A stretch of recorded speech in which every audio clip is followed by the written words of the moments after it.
Panorama group, जो सोचता है वो करता है। आपके अपने सपनों का आशियाना। नमस्कार, आप देख रहे हैं न्यूज हाट। मैं हूं आपके साथ रितेश शर्मा। लोक जनशक्ति पार्टी रामविलास के राष्ट्रीय अध्यक्ष केंद्रीय मंत्री चिराग पासवान ने आज राज्यपाल आरिफ मोहम्मद खान से मुलाकात की है। उनके साथ लोजपा रामविलास के अन्य कई नेता भी शामिल थे। मुलाकात के बाद चिराग पासवान ने कहा है कि कई राजनीतिक मुद्दे थे जिनके बारे में महामहिम राज्यपाल को बताना जरूरी था। हमारे अपने कई मामले थे, उनके बारे में राज्यपाल को जानकारी हमने दे दी है, लेकिन उन मामलों के बारे में चिराग पासवान ने ज्यादा कुछ भी नहीं कहा है। तो बिहार की राजनीति में गर्मी जो है बढ़ती जा रही है। केंद्रीय मंत्री चिराग पासवान ने राज्यपाल से मुलाकात किया है और उसके बाद बड़ा बयान भी दे दिया है, जिससे सियासी बहस को नई दिशा भी मिल गई है। उन्होंने विपक्ष पर जमकर निशाना साधा और कहा है कि जो लोग ईवीएम, चुनाव आयोग और संवैधानिक संस्थाओं पर लगातार ठिकरा फोड़ते रहते हैं वे कभी मजबूत नहीं हो पाएंगे। चिराग पासवान ने यह भी कहा है कि विपक्ष की आदत है कि वो हर चीज पर सवाल उठाता रहता है। पहले ईवीएम को कोसते थे, अब अचानक ईवीएम ठीक हो गए।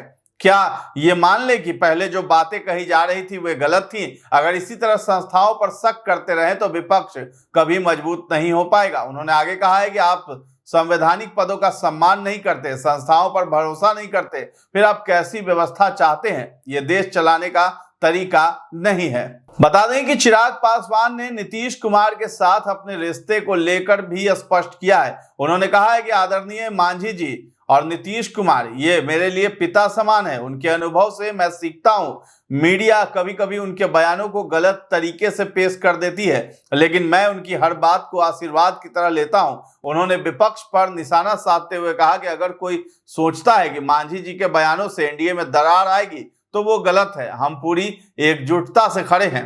इसके साथ ही चिराग पासवान ने बड़ा संकेत भी दे दिया है। उन्होंने कहा है कि एनडीए में सीट का बंटवारा बहुत जल्द हो जाएगा। चिराग पासवान ने बड़ा खुलासा किया है। कहा है कि 2020 में अगर मैं एनडीए गठबंधन के साथ रहता तो राष्ट्रीय जनता दल इतनी ज्यादा सीटों पर चुनाव नहीं जीतती। आरजेडी चुनाव जीती जहां हमने उम्मीदवार को खड़ा कर दिया था। वोटर लिस्ट पुनः निरीक्षण पर विपक्ष के हंगामे पर उन्होंने कहा है कि ये लोग नवंबर महीने में हो रही हार का बहाना ढूंढ रहे हैं। किसी भी संस्था पर इन लोगों को भरोसा नहीं रहा है। चिराग पासवान ने यह भी कहा है कि 5 तारीख को स्वर्गीय रामविलास पासवान जी की जयंती के अवसर पर कार्यक्रम को लेकर हमने राज्यपाल से मुलाकात की। हमने एक संस्था बनाई थी वोट को लेकर, इस पर भी हमने राज्यपाल से चर्चा की है। उन्होंने ये भी कहा है कि निश्चित तौर पर कहीं ना कहीं ये संस्था आज कई देशों में चल रही है और इस संस्था के अंतर्गत कई काम भी हो रहे हैं। एक यूनिवर्सिटी का भी निर्माण चल रहा है जिसमें बिहार फर्स्ट, बिहारी फर्स्ट की बात कही जा रही है। केंद्रीय मंत्री जीतन राम मांझी के उस बयान पर जिसमें उन्होंने कहा था कि चिराग पासवान अनुभवहीन नेता है, उन्होंने कहा कि कोई दिक्कत नहीं है, मांझी जी हमारे अभिभावक हैं, वो कुछ भी बोल सकते हैं और कुछ भी कर सकते हैं। मुझे उनकी बात का किसी भी तरह का कोई बुरा नहीं लगता है और मैं उनसे हमेशा आशीर्वाद लेता रहता हूं।